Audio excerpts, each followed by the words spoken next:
Is reimbursement lower than you'd expect? Are you making enough? Are your risks too high? Do you have confidence in your managers to make the unit successful? Do you think you have a coding problem?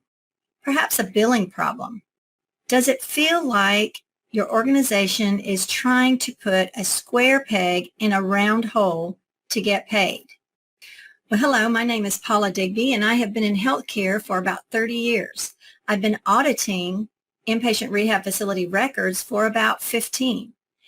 Wanted to take a few moments to share with you what we see in medical record audits when we are looking at inpatient rehab facility encounters. So let's go back to the presentation. In order to make enough and keep it, payments have to be accurate. Take these case examples from our audit findings. We looked at 15 records per facility in 50 facilities. Findings indicated an average 42% error rate where payment was impacted.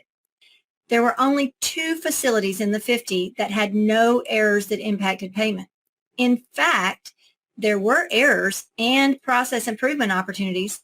It just so happened in the sample selected, there were no errors that caused payment impact.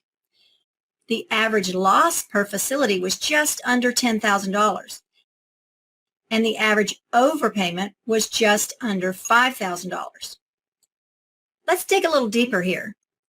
These are facility-specific findings. In Facility 1, 7 out of the 15 cases that we looked at had payment impact. 6 were undervalued, around about $18,450, and 1 overvalued, around $2,900. In Facility 2, 9 out of the 15 cases had payment impact. 7 were undervalued, around $19,420, and 2 were overvalued, around $2,800.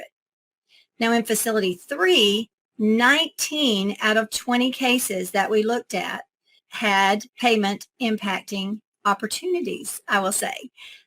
10 were undervalued, around $21,172, and 9 were overvalued, around $24,000.